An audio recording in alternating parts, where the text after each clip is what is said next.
Hello guys, myself is Avinash Sinha from Career Infinity Classes, Kakadu, Kanpur. Today we'll be discuss a very important chapter, nerve impulse conduction. तो जैसा कि आप जानते हो nerve दो प्रकार की होती है. The first one is myelinated, second one is non myelinated. जो माइलिनेटेड नर्व होती है उसमें क्या पाई जाती है, माइलिन शीथ. उसमें माइलिन शीथ प्रेजेंट होती है, जबकि नॉन माइलिनेटेड में माइलिन शीथ एब्सेंट होती है. आपको बताया था यहाँ जगह जगह पर जहाँ पर माइलिन शीथ नहीं होती है वो उसको बोलते हैं नोड ऑफ रेनवियर.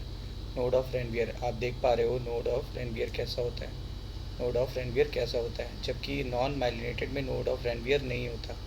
अच्छा, माइलिन शीथ किसकी बनी होती है, लिपिड की. आपको बताया गया है पिछले लेक्चर्स में माइलिन शीथ किसकी बनी होती है, लिपिड की. तो लिपिड क्या आयंस के लिए परमेबल होती है, नहीं. लिपिड्स आयन के लिए परमेबल नहीं होती है, इसीलिए कुछ प्लेसेस पर लिपिड की मेम्ब्रेन नहीं होती है और उन प्लेसेस को बोलते हैं node of Ranvier. Node of Ranvier, ताकि नर्व इम्पल्स का कंडक्शन हो जाए, ताकि आयंस का इनफ्लक्स और ईफ्लक्स हो सके और नर्व आगे, नर्व की जो इम्पल्स है वो आगे फॉरवर्ड हो सके from one node of Ranvier to another node of Ranvier.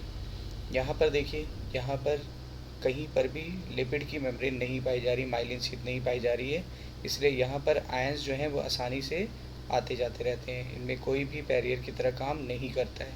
Clear. अब चाहे ये प्लेस हो, चाहे नोड ऑफ रेनवियर हो या फिर यहाँ की मेम्ब्रेन हो, दोनों जगह पर पाए जाते हैं स्पेशल टाइप की प्रोटीन. इनको बोलते हैं आयन चैनल. Ion channel. तो आप देखो आयन चैनल के बारे में थोड़ा सा बताते हैं. आयन चैनल देखो, प्लाज्मा मेम्ब्रेन किसकी बनी होती है, लिपिड बाइलेयर की. प्लाज्मा मेम्ब्रेन बनी होती है लिपिड बाइलेयर की. तो देखिए ये हो गया और ये हो गया लिपिड बाइलेयर. अब आपको पता होगा इसमें कुछ मेम्ब्रेन जो होती है, कुछ प्रोटीन जो होती है वो धसी रहती है इस मेम्ब्रेन के आर पार, ठीक है, और कुछ जो होती है वो सरफेस पर रहती है, कुछ सरफेस पर रहती है. इसको बोलते हैं एक्सट्रिंसिक. एक्सट्रिंसिक. इसको बोलते हैं इंट्रिंसिक.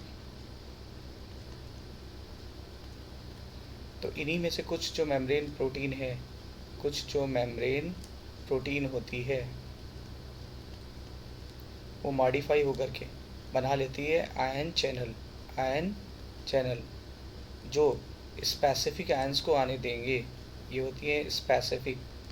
स्पेसिफिक टू आयंस, ये आयंस के लिए स्पेसिफिक होती हैं, यानी पर्टिकुलर आयंस को ही अलाउ करेंगी, यानी सोडियम और पोटेशियम को ये अलाउ करेगी. सोडियम और पोटेशियम को ये अलाउ करेंगी, ठीक है, लेकिन एक बार में सिर्फ एक ही को, या तो सोडियम को या तो पोटेशियम को. और ये यूनी डायरेक्शनल होती है, ध्यान देने की बात है, यूनी डायरेक्शनल होती है. अच्छा, आयन चैनल के बारे में एक बात और इम्पॉर्टेंट है, आपकी 11th वाली एनसीईआरटी में लिखा हुआ है ट्रांसपोर्ट इम्प्लांट में, some channel are always open. Some channels are always open.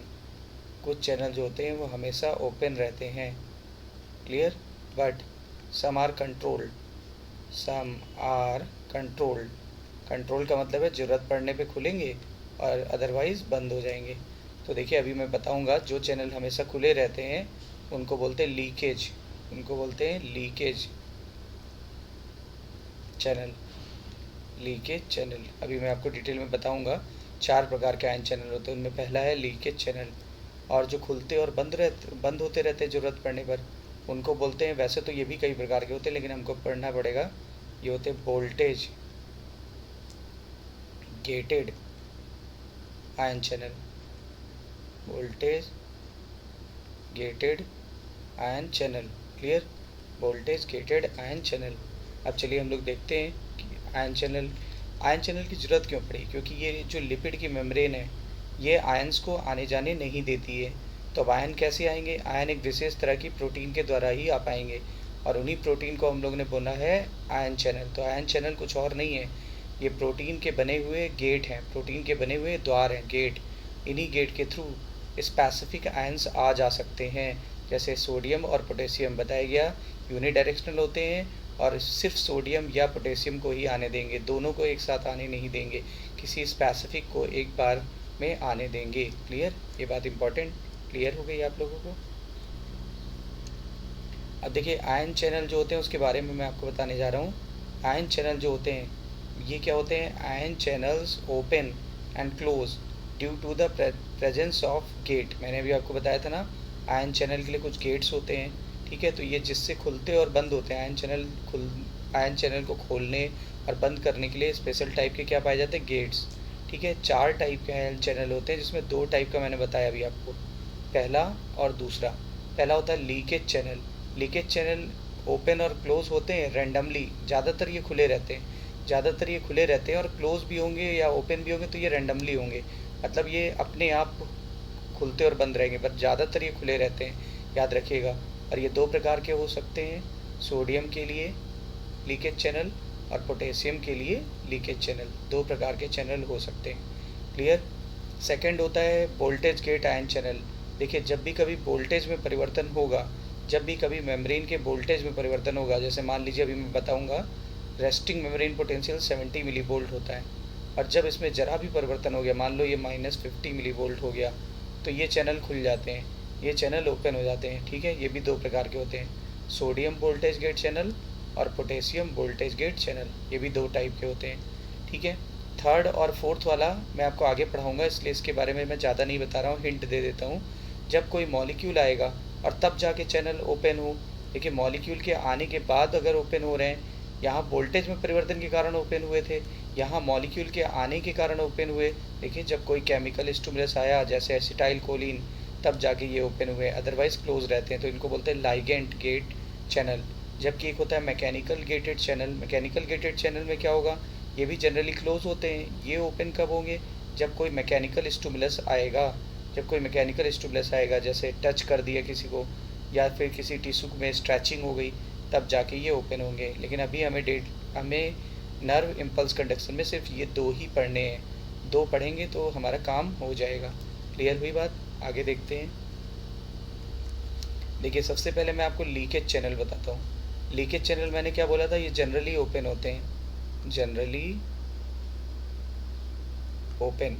Generally open होते हैं, और ये रैंडमली ओपन और क्लोज होते रहते हैं, रैंडमली ओपन होते हैं, मतलब अचानक से खुलेंगे, अचानक से बंद रहेंगे। ज़्यादातर खुले रहते हैं, लेकिन अचानक से कभी भी खुल सकते हैं, कभी भी बंद हो सकते हैं। ठीक है, और ये एक सिलेंड्रिकल प्रोटीन की तरह होते हैं। देखिए जैसे लग रहा है ना एक सिलेंड्रिकल प्रोटीन, ये सिलेंड्रिकल प्रोटीन के बने होते हैं।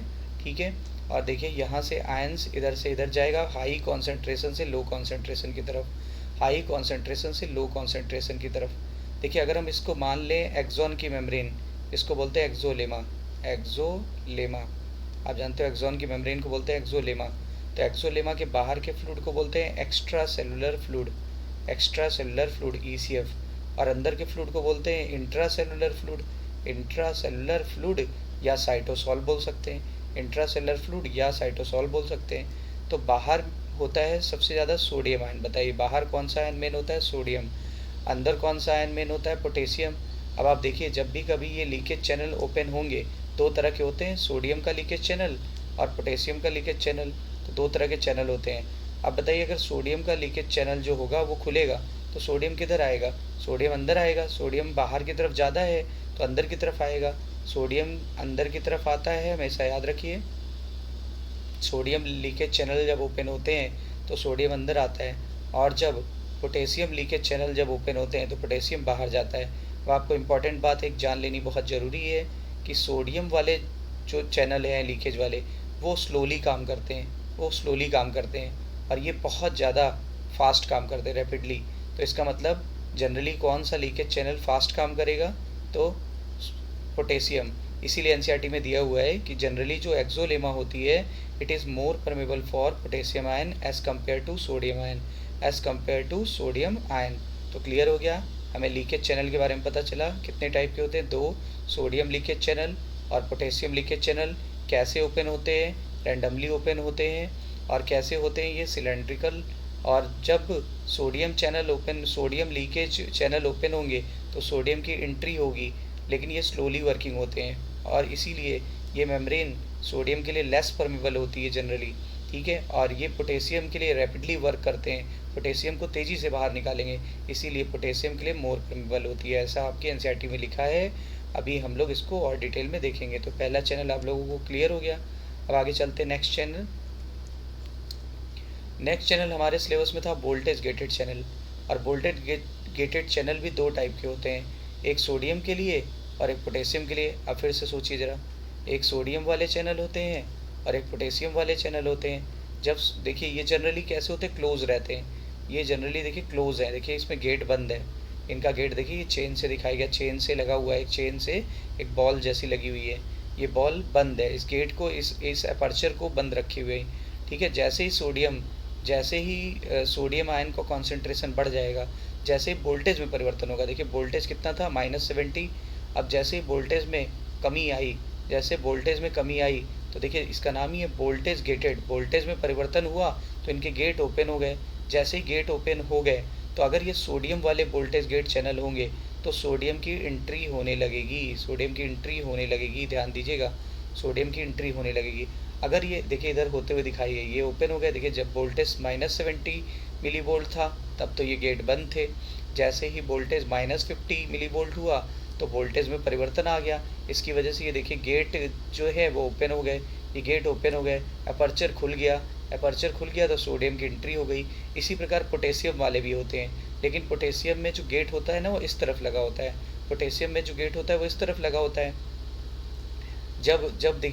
जब वोल्टेज में चेंज आता है तो पोटेशियम का गेट ओपन हो जाता है, लेकिन पोटेशियम किधर से किधर जाता है, हमेशा पोटेशियम जाता है अंदर से बाहर। यानी सोडियम वोल्टेज गेट चैनल जब ओपन होंगे तो सोडियम की एंट्री होगी, और जब potassium voltage gate channel open होते हैं तो पोटेशियम बाहर जाएगा। लेकिन आपको एक बात बता दूं, दोनों एक साथ काम नहीं करते हैं, दोनों वोल्टेज गेट चैनल एक साथ काम नहीं करते हैं, बिकॉज दे आर स्पेसिफिक, और दोनों अलग अलग आयंस के लिए परमेबल होते हैं। मैंने आपको पहले ही बता दिया था, सोडियम गेट से पोटेशियम नहीं जा पाएगा, पोटेशियम गेट से सोडियम नहीं जा पाएगा, और दोनों चैनल एक साथ काम नहीं करते हैं। याद रखिएगा, दोनों वोल्टेज गेट चैनल एक साथ काम नहीं करते हैं। ये हमें क्लियर हो गया। अब आगे बढ़ते हैं। एक होता है सोडियम पोटेशियम पंप। अब आप ज़रा यहाँ पे ध्यान से एक चीज़ आप देखोगे, ज़रा एक चीज़ ध्यान से देखिएगा, मैं बता रहा हूँ आपको एक फिगर। देखिए ये एक एक्सोलेमा है, एक्सोलेमा के बाहर की तरफ एक्स्ट्रा सेलुलर फ्लूइड है और अंदर की तरफ इंट्रा सेलुलर फ्लूइड मैंने बना रखा है। बाहर की तरफ सोडियम बहुत ज़्यादा होता है, यानी सोडियम रिच फ्लूइड होता है, अंदर की तरफ पोटेशियम रिच फ्लूइड होता है। क्लियर। और देखिए एक्सोलेमा एक प्लाज्मा मेम्ब्रेन है, इसलिए लिपिड बाइलेयर की बनी है और इसके अंदर बहुत सारी प्रोटीन ये प्रेजेंट है।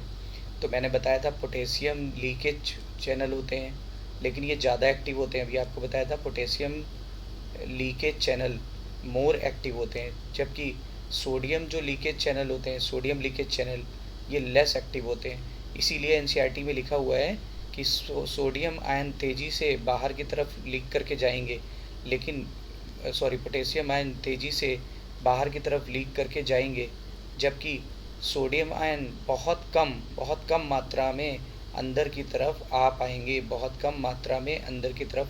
क्योंकि आप देख पा रहे हो पोटेशियम लीकेज चैनल ज़्यादा एक्टिव है। तो बताइए पोटेशियम हाई कॉन्सेंट्रेशन से लीक करके किधर चला जाएगा, लो कॉन्सेंट्रेशन की तरफ, और सोडियम हाई कॉन्सेंट्रेशन से लीक करके चला जाएगा लो कॉन्सेंट्रेशन की तरफ। लेकिन अगर मान लो ये बहुत सारे मॉलिक्यूल बाहर जा रहे हैं तो ये कम परमेबल है, तो इसके बहुत कम मॉलिक्यूल अंदर आ पाएंगे। इसलिए एनसीईआरटी अभी पढ़ेंगे, वहाँ लिखा हुआ है कि जनरली जब मेम्ब्रेन रेस्टिंग अवस्था में होती है, मतलब कोई इम्पल्स कंडक्शन नहीं हो रहा होता है, कोई संवेदना नहीं आ रही होती है, तो ये जो मेम्ब्रेन है it is more permeable for the potassium and nearly impermeable for the sodium. याद रखिएगा। अच्छा अब आप बताओ, सोडियम जो है वो अंदर आएंगे और पोटेशियम बाहर जाने लगेंगे, तो फिर इस मेम्ब्रेन का जो स्टेबिलिटी है वो डिस्टर्ब हो जाएगा, इस मेम्ब्रेन की जो आयनिक बैलेंस है वो डिस्टर्ब हो जाएगी। सोडियम अंदर आ जाएंगे, पोटेशियम सारे बाहर चले जाएंगे, जो आयनिक इक्विलिब्रियम है वो डिस्टर्ब हो जाएगा। ऐसा ना हो इसके लिए क्या होता है, जो जहाँ के आयन हैं, जैसे बताइए सोडियम किधर आने लगा था, अंदर, पोटेशियम किधर जाने लगा था, बाहर, लेकिन सोडियम की ओरिजिनल जगह कहाँ है, बाहर की तरफ ECF। पोटेशियम की ओरिजिनल जगह कहाँ पे है, अंदर की तरफ। लेकिन इस लीकेज की वजह से इस लीकेज चैनल की वजह से ये अपोजिट दिशा में पहुंच गए थे। इस वजह से आयनिक इक्विलिब्रियम डिस्टर्ब हो जाता है। आयनिक इक्विलिब्रियम डिस्टर्ब हो जाएगा तो हमारी नर्व अपने आप एक्साइटेड हो जाएगी, यानी स्टिमुलेट हो जाएगी। लेकिन ऐसा जब तक इम्पल्स ना आए, जब तक स्टिमुलस ना आए, तब तक हमारी नर्व में ये इलेक्ट्रिकल डिस्टर्बेंस नहीं होना चाहिए।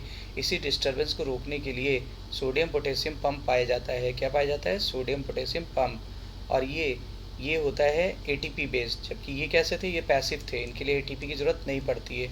और ये सोडियम पोटेशियम पंप काम कैसे करते हैं? सोडियम पोटेशियम पंप एटीपी खर्च करते हैं और जो जहाँ के मॉलिक्यूल्स थे उनको वहीं पिला के छोड़ देते हैं। बताइए सोडियम कहाँ पे पहुँच चुका है? अंदर। पोटेशियम कहाँ पहुँच चुका है? बाहर।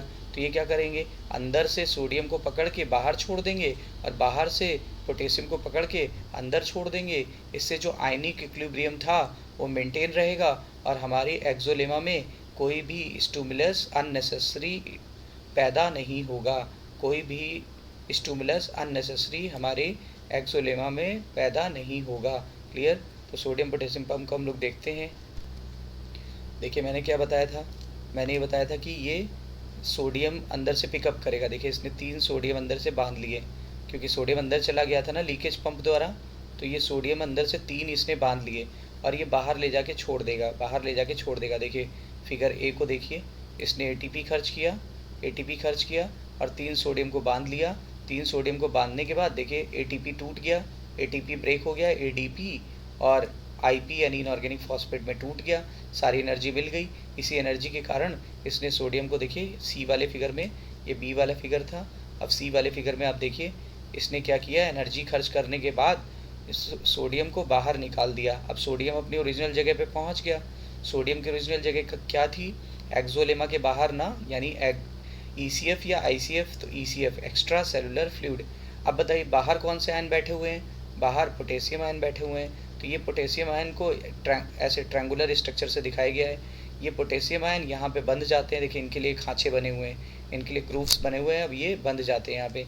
यहाँ बंधने के बाद अब देखिए ये डी फिगर में देखिए इसने बांध लिया और ई फिगर में देखिए क्या किया उसने ई फिगर में इसको अंदर ला के छोड़ दिया यहाँ पे देखिए, और यहाँ पे देखिए रिलीज़ कर दिया। पहले यहाँ बंद किया था टाइटली और यहाँ पे देखिए एफ वाले फिगर में इसको पोटेशियम को अंदर ला के छोड़ दिया। तो आपने क्या सीखा? जब सोडियम पोटेशियम पंप काम करता है, जब सोडियम पोटेशियम पंप काम करता है तो एटीपी की ज़रूरत पड़ती है कि नहीं पड़ती? पड़ती है। ठीक है, इसके लिए एक एंजाइम भी काम करता है, एटीपी एज एंजाइम काम करता है। ठीक है, एटीपी भी खर्च होती है और एटीपी एज एंजाइम काम करता है। और ये क्या करता है? देखिए पंप का मतलब ही होता है ये काम करता है from low concentration of ion, from low concentration of ion to high concentration of ion, high concentration of ion. आप बताओ सोडियम किधर आ चुके थे? अंदर। सोडियम अंदर आ गए थे ना, जनरली लीकेज द्वारा सोडियम अंदर आ गए थे, तो बाहर की तरफ इनकी सांद्रता ज़्यादा थी, अंदर की तरफ कम है। लेकिन पंप क्या करेगा? ये लो कॉन्सेंट्रेशन से इनको वापस भेज देगा बाहर की तरफ। देखिए अंदर से पिकअप किया, बाहर भेज दिया। अंदर लो कॉन्सेंट्रेशन है सोडियम का, बाहर हाई कॉन्सेंट्रेशन है, लो से हाई की तरफ काम कर रहा है, तभी तो इनको बोल रहे हैं पंप। क्लियर? इसी तरह से आप देखिए पोटेशियम जो है वो किस तरफ ज़्यादा है? अंदर। पोटेशियम अंदर ज़्यादा था, पोटेशियम कहाँ पे कम है? बाहर। लेकिन ये पंप पोटेशियम को किधर ला रहा है? पोटेशियम को अंदर की तरफ ला रहा है। ठीक है, वो लो कॉन्सेंट्रेशन से हाई की तरफ ला रहा है, इसीलिए इसके लिए मैंने पंप वर्ड यूज़ किया है। और कभी भी आपको लो कॉन्सेंट्रेशन से कोई मॉलिक्यूल हाई कॉन्सेंट्रेशन की तरफ आता हुआ दिख जाए तो आप समझ जाना उसके लिए एटीपी की ज़रूरत पड़ेगी और वहाँ पे एक एंजाइम भी लगेगा। This is ATPase. तो आपने क्या सीखा? जब ये पंप वर्क करता है तो 3 सोडियम को अंदर से बांधता है और बाहर की तरफ छोड़ देता है, और 2 पोटेशियम को बाहर से बांधता है और अंदर की तरफ छोड़ देता है। इससे जो आयन लीक करके गए थे अपनी अपोजिट प्लेस पे वो वापस आ जाएंगे और हमारा जो आयनिक बैलेंस था वो मेंटेन रहेगा, और इससे हमारी नर्व अननेसेसरी स्टिमुलेट नहीं होगी और हमारा जो मेम्ब्रेन पोटेंशियल है, जिसको बोलते हैं रेस्टिंग मेम्ब्रेन पोटेंशियल, वो मेंटेन रहता है। वो मेंटेन रहता है। कितना होना चाहिए? -70 मिलीवोल्ट होना चाहिए। अभी हम लोग डिटेल में पढ़ेंगे इसको। क्लियर? अब देखिए रेस्टिंग स्टेट क्या होती है। रेस्टिंग स्टेट जो होती है उस समय सारे वोल्टेज गेट चैनल, चाहे वो सोडियम का हो या फिर पोटेशियम का होगा, वो कैसे रहेंगे? क्लोज। वो सारे क्लोज रहते हैं। लेकिन इम्पॉर्टेंट बात, ये तो क्लोज हैं, लेकिन जितने भी लीकेज चैनल हैं लीकेज चैनल, ये तो क्लोज होते नहीं, लीकेज चैनल तो रैंडम होते हैं, वो कभी भी खुल जाते हैं। लीकेज चैनल ओपन रहते हैं, ध्यान दीजिए कि तो लीकेज चैनल ओपन है, सोडियम का लीकेज चैनल भी ओपन है, पोटेशियम का लीकेज चैनल भी ओपन है। क्लियर। और अपोजिट दिशा में मॉलिक्यूल्स जा रहे थे, इन्हीं अपोजिट वाले मॉलिक्यूल्स को अपनी रियल जगह पर लाने के लिए सोडियम पोटेशियम पंप काम करता है। क्लियर। लेकिन बताइए, अगर आपसे क्वेश्चन पूछ लिया जाए कि रेस्टिंग स्टेट में लीकेज चैनल कैसे हैं, ओपन की क्लोज, तो आप बताना ओपन किसके लिए परमेबिलिटी ज़्यादा थी, यानी सोडियम वाला ज़्यादा वो लेस परमेबल था और पोटेशियम वाला ज़्यादा परमेबल था। अभी हम एनसीईआरटी में भी ये लाइन पढ़ेंगे। अच्छा, वोल्टेज गेट चैनल पूछा जाएगा तो दोनों ही वोल्टेज गेट चैनल, सोडियम वाला वोल्टेज गेट चैनल और पोटेशियम वाला वोल्टेज गेट चैनल, दोनों ही क्लोज रहेंगे। इंपॉर्टेंट बात समझ में आ गई। अब देखिए क्या लिखा है, एक्सॉन प्लाज्मा मेम्ब्रेन, एक्सॉन की प्लाज्मा मेम्ब्रेन यानी axolemma is at resting membrane potential. इस समय उसमें जो मेम्ब्रेन पोटेंशियल है उसको बोलते हैं आरएमपी। आरएमपी मतलब रेस्टिंग मेम्ब्रेन पोटेंशियल, और वो कितने मिली वोल्ट होता है, वो -70 मिली वोल्ट होता है, और हमेशा अंदर से देखा जाता है, अंदर से। तो अंदर कितने मिली वोल्ट होगा, -70 मिली वोल्ट। ये कैसे -70 मिली वोल्ट आएगा, अभी आपको बताता हूँ। देखिए, small buildup of negative charge along inside the surface, मतलब अंदर की तरफ निगेटिव चार्ज आ जाएगा। ठीक है, अंदर की तरफ निगेटिव चार्ज पूछा जा सकता है किसकी वजह से आता है, तो आपको बता दूं, निगेटिव चार्ज आता है फॉस्फेट के कारण, जो एटीपी के पास फॉस्फेट होता है ना, उसके कारण। और नंबर 2 होती है amino acid, amino acids of protein, amino acids of protein. ठीक है, क्योंकि अमीनो एसिड पे भी आप जानते हो निगेटिव चार्ज हो सकता है। तो जो निगेटिवली चार्ज्ड अमीनो एसिड होते हैं प्रोटीन के, उनके कारण एक तो निगेटिव चार्ज है, और एक फॉस्फेट आयन के कारण निगेटिव चार्ज होता है, फॉस्फेट आयन के कारण निगेटिव चार्ज होता है। ठीक है, तो देखिए अंदर की तरफ तो निगेटिव चार्ज हो गया, और बाहर की तरफ क्या हो जाएगा, बाहर की तरफ पॉजिटिव चार्ज हो जाएगा, बाहर की तरफ पॉजिटिव चार्ज हो जाएगा। अब आपने क्या देखा, अगर हम इसका फिगर ऐसे बना लें तो आप बताओ, ये एक्सोलेमा है, ये एक्सॉन है, ये एक्सोलेमा है, बाहर की तरफ पॉजिटिव चार्ज है और अंदर की तरफ निगेटिव चार्ज है। निगेटिव चार्ज का कारण पूछा गया तो आप बता दोगे फॉस्फेट और negatively charge amino acid of protein. ठीक है, बाहर की तरफ जो है पॉजिटिव चार्ज, वो किसके कारण था, वो सोडियम के कारण था। सोडियम के कारण पॉजिटिव चार्ज होता है, याद रखिएगा। बाहर की तरफ चार्ज जो होता है सोडियम, सोडियम ज़्यादा पॉजिटिव चार्ज रखता है as compare to potassium. Clear. तो याद रखिएगा, इसी अवस्था को बोलते हैं रेस्टिंग मेम्ब्रेन पोटेंशियल, इसी अवस्था को बोलते हैं रेस्टिंग मेम्ब्रेन पोटेंशियल। हमेशा चार्ज कहाँ से देखते हैं, अंदर से कि बाहर से, अंदर से। तो अंदर कितने मिली वोल्ट का पैदा हो जाएगा, -70 मिली वोल्ट। तो बताइए रेस्टिंग मेम्ब्रेन पोटेंशियल का वैल्यू कितना होता है, -70 मिली वोल्ट। क्लियर। और रेस्टिंग मेम्ब्रेन पोटेंशियल के समय जो मेम्ब्रेन होती है वो किस अवस्था में होती है, वो होती है पोलराइज्ड। इस अवस्था को बोलते हैं पोलराइज्ड, पोलराइज्ड अवस्था में होती है। What is the meaning of polarized, बाहर पॉजिटिव चार्ज और अंदर निगेटिव चार्ज का होना पोलराइज अवस्था को दर्शाता है। अब आपसे क्वेश्चन पूछा जा सकता है, क्या इस समय कोई भी संवेदना आएगी, नहीं, इस समय रेस्ट कर रही है, हमारी नर्व रेस्ट कर रही है, इसलिए कोई संवेदना का कंडक्शन नहीं करेगी। याद रखिएगा, sodium channel close, sodium voltage gate channel close, potassium voltage gate channel दोनों ही क्लोज रहेंगे, लेकिन हाँ लीकेज चैनल दोनों ही ओपन रहेंगे। सोडियम पोटेशियम पंप ओपन रहेगा, क्योंकि सोडियम पोटेशियम पंप ओपन नहीं रहेगा तो फिर क्या होगा, जो ओरिजिनल आयंस है वो ओरिजिनल प्लेस पे नहीं पहुंच पाएंगे, यानी सोडियम 3 सोडियम बाहर आ जाएगा पंप द्वारा और 2 पोटेशियम अंदर चला जाएगा पंप द्वारा। क्लियर। अब चार्जेस अपनी ओरिजिनल जगह पे पहुंच गए, इसी कारण रेस्टिंग स्टेज मेंटेन रहती है। तो क्वेश्चन समझ में आ गए, कितने मिली वोल्ट का होगा, ये क्लियर हो गया आपको। जरा एक चीज़ देखिए यहाँ पे क्या लिखा हुआ है, विच 3 factors contribute the most of the formation of the negative resting membrane potential, मतलब अंदर की तरफ निगेटिव रेस्टिंग मेम्ब्रेन पोटेंशियल किसने डेवलप किया। तो देखिए मेम्ब्रेन पोटेंशियल डेवलप करने के लिए 3 फैक्टर रिस्पॉन्सिबल है। पहला तो unequal distribution of ions on inside and outside. Inside में क्या था, साइटोसॉल, और आउटसाइड में क्या था, ECF। कैसे अनइक्वल हो गया, आप जानते हो सोडियम जो था वो बाहर की तरफ ज़्यादा था और पोटेशियम अंदर से बाहर जा रहा था। तो ये जो होता है ये ज़्यादा होता है, ये मोर होता है, और ये लेस होता है बाहर की तरफ। अंदर की तरफ देखो, अंदर की तरफ पोटेशियम ज़्यादा था, ठीक है ना, सोडियम की मात्रा कम थी, सोडियम की मात्रा कम थी, और निगेटिवली चार्ज जो आयंस थे, ठीक है, negatively charge ion amino acid ये भी थे। तो बाहर की तरफ सोडियम बहुत ज़्यादा होता है, पोटेशियम कम होता है, जबकि अंदर की तरफ पोटेशियम ज़्यादा होता है, सोडियम कम होता है, और निगेटिवली चार्ज आयंस जो होते हैं वो भी ज़्यादा होते हैं, ठीक है। तो इसलिए अनइक्वल डिस्ट्रीब्यूशन हुआ आयंस का कि इक्वल डिस्ट्रीब्यूशन। तो अनइक्वल डिस्ट्रीब्यूशन ऑफ आयन आपने देखा, अनइक्वल डिस्ट्रीब्यूशन होता है किस तरफ, अंदर यानी साइटोसॉल, और बाहर यानी ईसीएफ की तरफ। दूसरी बात, inability of most anion to leave the cell. बताइए, क्या एनायन यानी निगेटिव वाले ना, क्या निगेटिव वाले आयंस यानी फॉस्फेट और जो निगेटिवली चार्ज अमीनो एसिड थे, क्या वो बाहर जा सकते थे? नहीं, वो बाहर नहीं जा सकते थे। तो लिखा है ना, inability of most of the anion to leave the cell, यानी सेल को छोड़ करके निगेटिव चार्ज बाहर नहीं जा सकते थे। इस कारण भी अंदर निगेटिव चार्ज आया, और बाहर पॉजिटिव चार्ज किसने दिया? सोडियम ने पॉजिटिव चार्ज दिया। अच्छा, और क्या हुआ, और किसने काम किया था? इलेक्ट्रोजेनिक पंप ने काम किया था। इलेक्ट्रोजेनिक पंप कौन सा होता है? Sodium potassium pump. Sodium potassium pump ने 3 सोडियम को बाहर भेज दिया, जिससे क्या हुआ, बाहर की तरफ पॉजिटिव चार्ज और आसानी से मेंटेन हो जाएगा, और अंदर की तरफ 2 पोटेशियम को अंदर ले आया, जिससे बाहर की तरफ ज़्यादा पॉजिटिव चार्ज आ गया और अंदर की तरफ कम पॉजिटिव चार्ज आया। तो ओवरऑल बाहर की तरफ प्लस चार्ज रहा और अंदर की तरफ माइनस चार्ज आता है, और माइनस चार्ज किसकी वजह से आया? निगेटिवली चार्ज अमीनो एसिड, और मैंने आपको बताया था negatively charge phosphate ion. Clear? तो ये बात क्लियर हो गई। अब इसको आइए एनसीईआरटी से पढ़ते हैं। क्या लिखा हुआ है? Neurons are excitable cell because of their membrane are in polarise stage. मतलब न्यूरॉन्स कैसी सेल होती है? एक्साइटेबल।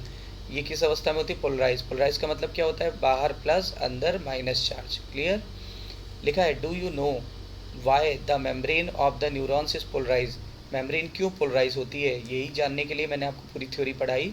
देखिए, डिफरेंट टाइप के आयन चैनल होते हैं। कितने टाइप के होते हैं? 4, लेकिन हमें यहाँ कितने पढ़ने थे? 2। कौन से 2 पढ़े आपने यहाँ डिटेल में? एक पढ़ा आपने लीकेज सोडियम, लीकेज पोटेशियम, ठीक है। फिर एक पढ़ा वोल्टेज गेट सोडियम के लिए, वोल्टेज गेट पोटेशियम के लिए। क्लियर? ये प्रेजेंट होते हैं न्यूरल मेम्ब्रेन यानी एक्सोलेमा में, न्यूरल मेम्ब्रेन यानी एक्सोलेमा में प्रेजेंट होते हैं। ये आयन चैनल सेलेक्टिवली परमेबल होते हैं, वो भी डिफरेंट आयन के लिए। मतलब सोडियम वाले गेट से पोटेशियम नहीं जा सकता, पोटेशियम वाले गेट से सोडियम नहीं जा सकते, और मैंने ये भी बोला था ये यूनी डायरेक्शनल होते हैं, अपोजिट दिशा में नहीं जा सकते इनसे कोई भी आयन। जब न्यूरॉन्स में कोई भी संवेदना नहीं आती, जब न्यूरॉन्स में कोई भी संवेदना नहीं आती, तो ये रेस्टिंग स्टेज में होता है, मतलब रेस्ट कर रहा होता है। और इस समय जो मेम्ब्रेन थी वो किसके लिए ज़्यादा परमेबल थी? देखिए, रेस्टिंग स्टेज में लीकेज चैनल काम करते हैं ना, यहाँ पे वोल्टेज गेट चैनल काम नहीं करते। तो अब आप बताओ किसके लिए ज़्यादा परमेबल थी लीकेज चैनल? पोटेशियम के लिए। किसके लिए कम परमेबल थे? तो सोडियम के लिए। तो देखो लिखा है nearly impermeable to sodium ion. Potassium वाले ज़्यादा परमेबल थे और सोडियम वाले कम परमेबल थे। Similarly the membrane is impermeable to negatively charge protein. मैंने बताया था ना, निगेटिवली चार्ज प्रोटीन में अमीनो एसिड होते हैं और अमीनो एसिड पे निगेटिव चार्ज होता है, और दूसरा यहाँ पे फॉस्फेट आयन भी होते हैं, वो भी निगेटिव चार्ज देते हैं। वो प्रेजेंट होते हैं इनसाइड द एक्सोप्लाज्म यानी अंदर की तरफ, यानी ईसीएफ की आईसीएफ तो ईसीएफ। इसका परिणाम क्या हुआ? इसका परिणाम मैंने आपको बताया था। इसका परिणाम ये हुआ कि एक्सोप्लाज्म के अंदर की तरफ पोटेशियम हाई था, ठीक है, निगेटिवली चार्ज प्रोटीन हाई थी, ठीक है, और यहाँ बोलना चाहिए था फॉस्फेट आयन भी हाई था, और लो कॉन्सेंट्रेशन था। किसका लो कॉन्सेंट्रेशन था? सोडियम का। जबकि बाहर की तरफ उल्टा था ना, बाहर की तरफ क्या था? बाहर की तरफ पोटेशियम आयन लो कॉन्सेंट्रेशन में थे, और जबकि सोडियम आयन हाई कॉन्सेंट्रेशन में थे, एंड दस फॉर्म ए कॉन्सेंट्रेशन ग्रेडियंट, यानी दोनों तरफ कॉन्सेंट्रेशन का अंतर पैदा हो गया। These ionic gradient across the resting membrane are maintain by. बताइए, इस आयंस को किसने मेंटेन किया? इस रेस्टिंग मेम्ब्रेन को किसने मेंटेन किया? रेस्टिंग मेम्ब्रेन को मेंटेन किया एक एक्टिव ट्रांसपोर्ट ने। एक्टिव ट्रांसपोर्ट यानी पंप याद आया? पंप हमेशा काम करता है, एटीपी बेस्ड होता है, इसलिए एक्टिव ट्रांसपोर्ट वर्ड बोला गया। और एक्टिव ट्रांसपोर्ट आपने पढ़ा भी होगा, ट्रांसपोर्टिंग प्लांट में हमेशा लो कॉन्सेंट्रेशन से हाई की तरफ होता है। तो उसका नाम क्या था? उसका नाम था सोडियम पोटेशियम पंप, जो 3 सोडियम को बाहर की तरफ ले जाता है और 2 पोटेशियम को अंदर की तरफ ले जाता है, इसका परिणाम क्या होगा? बाहर की तरफ एक्सोनल मेम्ब्रेन यानी एक्सोलेमा, उसके बाहर की तरफ पॉजिटिव चार्ज आ जाता है। मैंने बताया था पॉजिटिव चार्ज सोडियम आयन की वजह से होता है, जबकि अंदर की तरफ निगेटिव चार्ज आ जाता है। निगेटिव चार्ज किसकी वजह से होता है? फास्फेट और negatively charge amino acid of protein. Therefore is polarise, इसका मतलब ये पोलराइज हो गई। पोलराइज का मतलब बताया था ना, बाहर पॉजिटिव और अंदर निगेटिव। तो बाहर पॉजिटिव हो गया, अंदर निगेटिव हो गया, इसी को बोलते हैं polarise. Electrical potential difference across the resting plasma membrane is called as resting membrane potential. इसको बोलने लगे रेस्टिंग मेम्ब्रेन पोटेंशियल। कितने मिली वोल्ट का होता है? 70 मिली वोल्ट का होता है। 70 मिली वोल्ट का होता है। और जैसा कि मैंने आपको थोड़ी देर पहले अभी बताया था, ये इसके 3 कारण थे। एक बार फिर से रिवाइज करा देता हूँ। सबसे पहला कारण था अनइक्वल डिस्ट्रीब्यूशन। किसका अनइक्वल डिस्ट्रीब्यूशन? तो बताया गया था unequal distribution of ions towards ECF यानी ICF और एनायंस का बाहर ना आ पाना। और तीसरा electrogenic nature of sodium potassium pump. Clear? तो आई होप सो आपको रेस्टिंग मेम्ब्रेन पोटेंशियल समझ में आ गया होगा, NCERT से भी और ऐसे भी, और गेट भी समझ में आ गए होंगे। क्लियर? तो फिर अब आगे हम लोग एक्शन पोटेंशियल कैसे होता है इसके बारे में अब हम देखेंगे। क्लियर?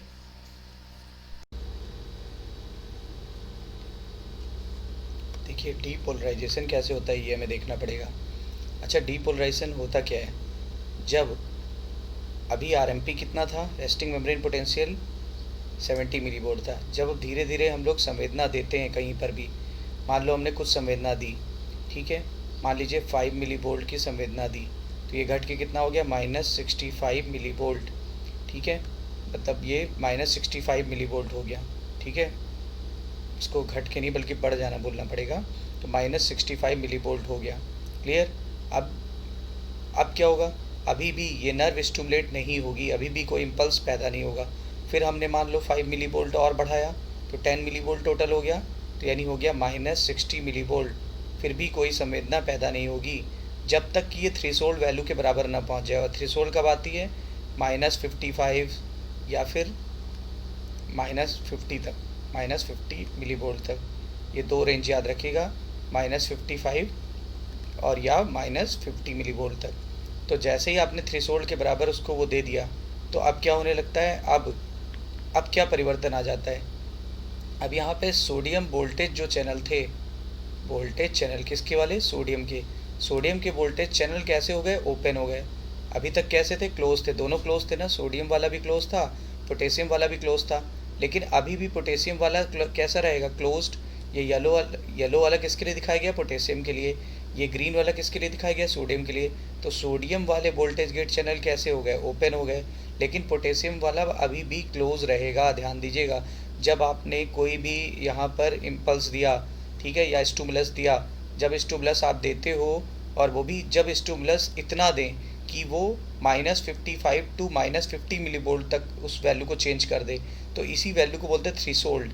यानी कि -70 से -55 या -50 मिली वोल्ट तक चेंज जो होता है उसको बोलते हैं थ्रेशोल्ड। तो ये थ्रेशोल्ड वैल्यू है। जब थ्रेशोल्ड वैल्यू के बराबर आप दे देते हो स्टिमुलस, तो फिर क्या होता है? इम्पल्स जनरेट हो जाती है। जैसे ही इम्पल्स जनरेट होती है, तुरंत क्या होता है? ये ओपन हो जाता है, सोडियम गेट ओपन हो जाता है। जैसे ही सोडियम वोल्टेज गेट ओपन होता है, अब आप पूछ रहे होंगे सर लीकेज का क्या होगा? लीकेज चैनल ऑलरेडी ओपन थे, वो तो हमारे बस में है नहीं। लीकेज चैनल रैंडमली ओपन होते थे, तो वो ओपन होते रहेंगे, दोनों, सोडियम के लिए भी पोटेशियम के लिए भी। सोडियम के लिए भी पोटेशियम के लिए, दोनों के लिए ओपन रहेंगे, ऑलरेडी ओपन है, वो जैसे हैं वैसे ही रहेंगे। लेकिन परिवर्तन क्या हुआ? वोल्टेज गेट चैनल खुल गया। किसके लिए? सोडियम। लेकिन मैंने बार बार बोला है पोटेशियम वाला अभी भी क्लोज्ड है। तो किसकी एंट्री होने लगेगी? सोडियम की एंट्री होने लगी। जैसे ही सोडियम की एंट्री होने लगी, मैंने क्या बोला था? सोडियम पोटेशियम की तुलना में ज़्यादा पॉजिटिव है, तो अंदर की तरफ पॉजिटिव नेचर बढ़ गया। अंदर की तरफ देखिए पॉजिटिव नेचर बढ़ गया, उसकी तुलना में बाहर कैसा हो जाएगा? निगेटिव। यानी बाहर पॉजिटिव, बाहर हो गया निगेटिव, अंदर पॉजिटिव हो गया। क्लियर? इसी को बोलते हैं डीपोलराइजेशन। यानी अब जो सेल है वो डीपोलराइज हो गई। पहले कैसी थी? पोलराइज, तो अब उसका उल्टा हो गया, तो क्या बोलेंगे? डीपोलराइज्ड। ध्यान दीजिएगा, पढ़िए। When membrane potential of the axon reaches threshold, यानी थ्रेशोल्ड कितना था -55 या -50, ठीक है, तब सोडियम वाले चैनल, कौन से चैनल, ये इंपॉर्टेंट बात है, सोडियम वाले वोल्टेज गेट चैनल एक्टिवेट हो जाते हैं। देखिए एक्टिवेट हो गए, यानी ये जो गेट थे ये एक्टिवेट हो गए और गेट ओपन हो गया।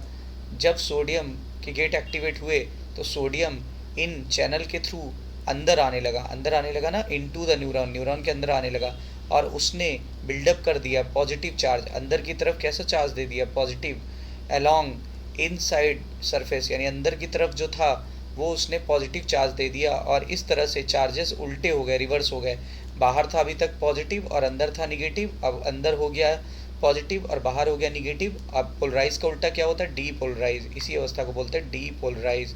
और ये कहाँ तक हो सकता है, ये +30 से लेकर के +40 तक हो सकता है, +40 मिलीवोल्ट तक हो सकता है, याद रखिएगा। ज़्यादातर बुक में +30 देता है, इसीलिए देखिए अब यहाँ से यहाँ जाने को क्या बोलते हैं, यहाँ से यहाँ जाने को बोलते हैं डीपोलराइजेशन, डीपोलराइजेशन। जबकि -50 या -55 तक क्या बोलेंगे, ये थ्रेशोल्ड वैल्यू है, this is resting membrane potential, this is threshold frequency या थ्रेशोल्ड पोटेंशियल। ये +30 में पहुँच गए तो ये क्या होगा, ये होता है डीपोलराइजेशन। ये पूरा क्या इंडिकेट कर रहा है, यहाँ से लेकर के यहाँ तक का हिस्सा क्या इंडिकेट कर रहा है, डीपोलराइजेशन, डीपोलराइजेशन, ठीक है। अब क्या होगा, अब आगे का थोड़ा और स्टोरी आपको बता दें, अब आगे की स्टोरी थोड़ी और आपको बता दूं। देखिए जब डीपोलराइजेशन हो चुका होगा तो अब ये गेट फिर से बंद कर दिए जाएंगे, ये गेट फिर से बंद कर दिए जाएंगे क्योंकि ये बहुत क्विक काम करता है, ये क्विक वर्किंग होता है, क्विक वर्किंग, याद रखिएगा। लीकेज वाले में ये स्लो वर्किंग था, लीकेज वाले चैनल में ये स्लो वर्किंग था, लेकिन यहाँ पर ये क्विक वर्किंग है, इसलिए ये तुरंत बंद हो गया। तुरंत बंद हो जाएगा तो सोडियम की एंट्री बंद हो जाएगी, सोडियम की एंट्री बंद हो जाएगी। लेकिन ये वाले जो गेट है voltage gate, potassium voltage gate open हो जाएंगे। जब पोटेशियम वोल्टेज गेट ओपन हो जाएंगे तो ये यहाँ से ढक्कन हट जाएगा, ये चेन दूर हो जाएगी और यहाँ से पोटेशियम बाहर जाने लगेंगे। और ये कैसा होता है, ये होता है डिलेड वर्किंग, डिलेड वर्किंग, मतलब ये देर में खुलता है और देर में बंद होता है। सोडियम जल्दी खुलता है और जल्दी बंद होता है, तो ये डिलेड वर्किंग होता है। यानी ये देर में खुला और देर तक पोटेशियम आयन बाहर जाने लगे, देर तक पोटेशियम आयन बाहर जाने लगे। जब देर तक जाने लगे तो यहाँ पे चार्जेस दोबारा रिवर्स होने लगे, चार्जेस रिवर्स होने लगे। ये +30 से घटते घटते घटते घटते कितना हो गया, ये +30 से घटते घटते -90 तक चला गया, -90 मिलीवोल्ट तक चला जाता है। इसी को बोलते हैं hyper polarization, hyper polarization, hyper polarization, ठीक है। इसका कारण क्या था, इसका कारण था डिलेड वर्किंग या delayed nature of potassium voltage gate channel. देर में खुलेंगे और देर तक खुले रहेंगे, ठीक है। डिले, देर में खुलते हैं और देर तक खुले रहेंगे, यानी टाइम पीरियड बहुत ज़्यादा है, तो ये -70 से भी नीचे चला जाता है, -90 मिलीवोल्ट चला जाता है। इसी को बोलते हैं हाइपर पोलराइजेशन, ठीक है। अब कुछ समय बाद ये बंद हो जाएगा, जब ये बंद हो जाएगा कुछ समय बाद तो फिर ये -70 पे आकर के एडजस्ट हो जाता है, -70 मिलीवोल्ट पे आके एडजस्ट हो जाता है और फिर से मेम्ब्रेन हो गई रीपोलराइज्ड, रीपोलराइज्ड, तो याद रखिएगा फिर से हो गई रीपोलराइज। क्लियर। तो आपने क्या देखा, पहले प्लस था और अंदर माइनस था, फिर क्या हुआ, फिर इसी स्थान पर अंदर माइनस हुआ, बाहर माइनस हुआ, अंदर प्लस हो गया। इसको पोलराइजेशन बोल रहे थे, इसको डीपोलराइजेशन बोल रहे थे। ये फिर से बाहर प्लस आ जाएगा और अंदर माइनस आ जाएगा, इसको रीपोलराइजेशन बोलेंगे। तो ये चार्जेस पूछे जाते हैं कि बताइए अंदर की तरफ किस तरह से सीक्वेंस चेंज होता है, पहले माइनस, फिर वही पॉइंट प्लस और फिर से अगेन माइनस। तो ये सीक्वेंस कई बार पूछा गया, कभी कभार शायद ये बाहर से भी पूछ सकता है। तो आप बाहर से बताओगे तो पहले प्लस, फिर माइनस और फिर से प्लस होगा। क्लियर। तो ये बात समझ में आई आपको। तो आइए इसको एनसीईआरटी से पढ़ते हैं तो और क्लियर हो जाएगा। उसके पहले एक इसका कर्व है वो देखते हैं ज़रा। देखिए -70 क्या था, रेस्टिंग स्टेट, -70 क्या था, रेस्टिंग मेम्ब्रेन पोटेंशियल। क्लियर। और जब आपने -55 तक इसको स्टिमुलस दिया तो इसको क्या बोलने लगे, थ्रेशोल्ड, यानी थ्रेशोल्ड फ्रीक्वेंसी पर ही ये डीपोलराइज होना स्टार्ट होगा। उससे कम अगर आप संवेदना दे रहे हो, देखो इससे कम दिया तो फेल हो गया, यानी कि स्टिमुलस कम देने पर, थ्रेशोल्ड से कम देने पर डीपोलराइजेशन नहीं हो पाएगा और नर्व नर्व जिस अवस्था में उसी अवस्था में बनी रहेगी। अब देखिए जैसे थ्रेशोल्ड के बराबर उसको फ्रिक्वेंसी मिल गई, देखिए थ्रेशोल्ड के बराबर मिल गई, अब वो डीपोलराइज होना चालू हो गया। डीपोलराइज होते होते मैंने बताया था कुछ बुकों में +30 दिया है, कुछ में +40, तो इसीलिए +30 टू +40 एक्शन पोटेंशियल होता है। एक्शन पोटेंशियल यानी डीपोलराइजेशन वाला पोटेंशियल, ठीक है, एक्शन पोटेंशियल यानी डीपोलराइजेशन वाला पोटेंशियल। अब क्या होगा, अब फिर से चार्जेस क्या होंगे, प्लस से जीरो पे आएंगे और जीरो से फिर से निगेटिव में चले जाएंगे। इस अवस्था को क्या बोल रहे हैं, रीपोलराइजेशन। रीपोलराइजेशन याद रखिएगा। यहाँ पे कौन से वोल्टेज गेट चैनल ओपन थे, sodium voltage gate channel open थे, क्लियर। और यहाँ पे कौन से वोल्टेज गेट चैनल ओपन है, potassium voltage gate channel open है, ठीक है। लेकिन ये तुरंत बंद हो जाते हैं और ये देर में खुलते हैं और देर में बंद होते हैं। इसी कारण यहाँ पे देखिए -90 तक पहुँच गया। यहाँ पे अगर हम लोग इसको बनाएं तो यहाँ पे आएगा -90 मिलीवोल्ट, -90 मिलीवोल्ट। इसी को बोलते हैं हाइपर पोलराइजेशन। और यहाँ से यहाँ तक का जो गैप है उस पीरियड को बोलते हैं रिफ्रैक्टरी पीरियड। रिफ्रैक्टरी पीरियड में आप इम्पल्स दे भी दोगे नर्व को तो वो काम नहीं करेगी, क्योंकि वो अभी -90 से -70 तक पहुँचने में थोड़ा टाइम लेगी, ठीक है। अब आगे देखिए, पुनः ये लौट आई रेस्टिंग स्टेट में, यानी -90 से -70 में लौट आई और फिर से रेस्टिंग मेम्ब्रेन पोटेंशियल डेवलप हो गया, क्लियर, डेवलप हो गया। ये कर्व हमने बनाया है वोल्टेज और टाइम के वर्सेस, ठीक है। वोल्टेज किस में लेते हैं, मिली वोल्ट में, क्लियर, मिली वोल्ट में लेते हैं। अब आइए इसको एनसीईआरटी से पढ़ते हैं।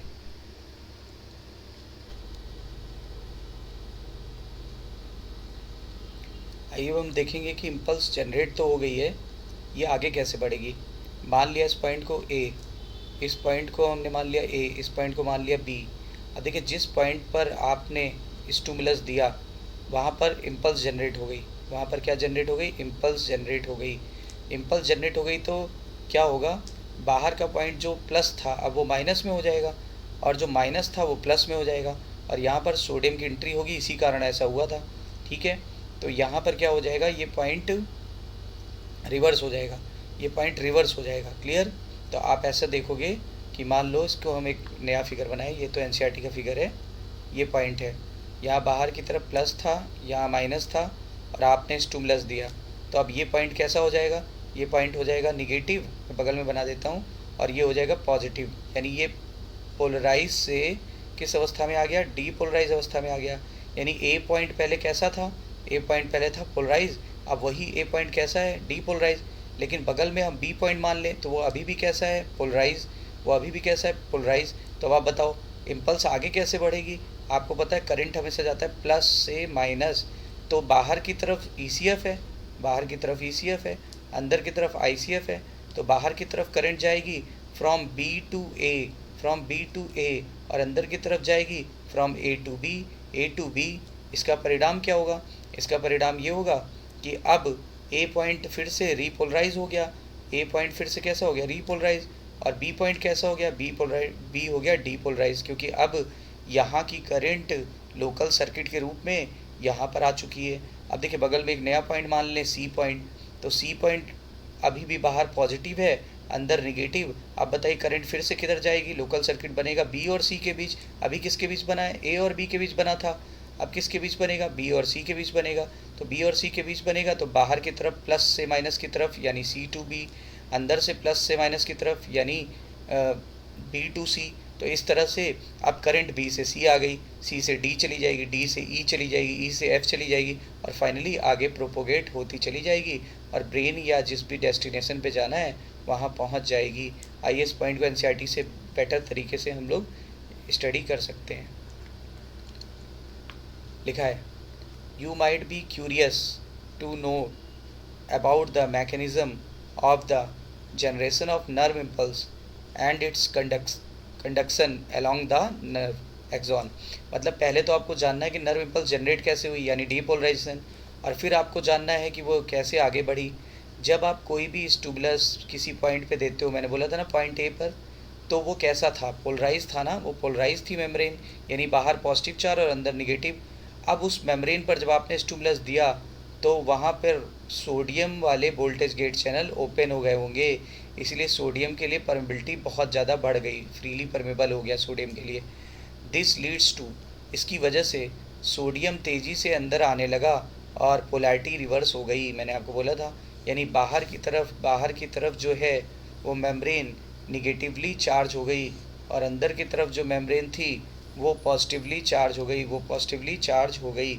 क्लियर? अब देखिए, the polarity of membrane at site A is thus reversed, यानी ए की पोलैरिटी बदल गई, इसी को डीपोलराइजेशन बोला था।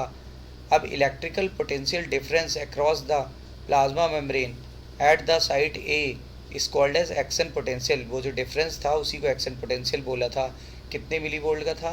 +32 +40, which in fact termed as nerve impulse. उसी को हम लोग ने बोला नर्व इम्पल्स, यानी stimulus has been converted into nerve impulse में बदल गई।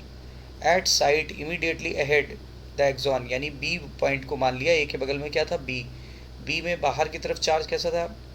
प्लस, और अंदर की तरफ चार्ज कैसा था? माइनस। देखिए लिखा है इनर सरफेस पर। इसका परिणाम क्या हुआ? करंट फ्लो होने लगा, अंदर की तरफ आया ए से बी, क्योंकि करंट अंदर की तरफ प्लस से माइनस की तरफ जा रही थी, तो ए से बी। जबकि बाहर की तरफ किधर से किधर गया? फ्रॉम बी टू ए। मैंने अभी फिगर बना के बताया था। इसकी वजह से सर्किट कंप्लीट हो गया और करंट फ्लो हो गई। इसका मतलब polarity of side is reversed, यानी कि अब पोलैरिटी बदल गई, उस साइड की पोलैरिटी बदल गई, यानी एक्शन पोटेंशियल ए से वो जनरेट होके चला गया बी पे। दस द इम्पल्स यानी action potential generated at side A arrives at B, यानी ए से बी पे आ गया। इसी प्रकार बी से सी से डी पे चला जाएगा। The sequence is repeated along with the length of axon. ऐसा पूरी लेंथ में होगा, बताया था ना, बी से सी से डी, और इस तरह से इम्पल्स कंडक्ट होने लगेगी। The rise in impulse induce permeability of sodium. जैसे जैसे आप इम्पल्स बढ़ाओगे सोडियम की परमेबिलिटी बढ़ती है, लेकिन मैंने आपको क्या बोला था? क्षणिक, बहुत क्षण भर के लिए बढ़ती है, क्योंकि ये शॉर्ट लिव्ड होता है, बहुत थोड़े समय के लिए काम करता है। It is quickly followed by the rise of permeability of potassium ion. बताइए, सोडियम वोल्टेज गेट चैनल तो तुरंत काम करना बंद कर देगा, तुरंत ही कौन सा चैनल काम करना चालू कर देगा? Potassium voltage gate. तो उसकी परमेबिलिटी तुरंत बढ़ गई। Within a fraction of second, कुछ ही क्षणों में पोटेशियम बाहर की तरफ जाने लगा, अभी बताया था ना फिगर में, और उसने तुरंत रेस्टिंग पोटेंशियल को, मेम्ब्रेन के रेस्टिंग पोटेंशियल को मेंटेन कर लिया eight the site of excitation, यानी जिस पॉइंट पे एक्साइटेशन हुआ था। और नर्व फाइबर दोबारा फिर से रिस्पॉन्सिव हो गया फर्दर स्टिमुलेशन के लिए। यहाँ पे देखिए एनसीईआरटी में हाइपर पोलराइजेशन नहीं दिया, मैंने वो भी बता दिया। ठीक है, तो याद रखिएगा, बड़ा इंपॉर्टेंट है। ये सारी चीज़ें आपने देख ली। क्लियर? तो फिर यहाँ तक आपको समझ में आ गया, आई होप सो। आप इसका रिवीजन कर लीजिएगा, बार बार वीडियो देखिएगा, और फिर आगे इसका टॉपिक फिर हम लोग मिलेंगे फिर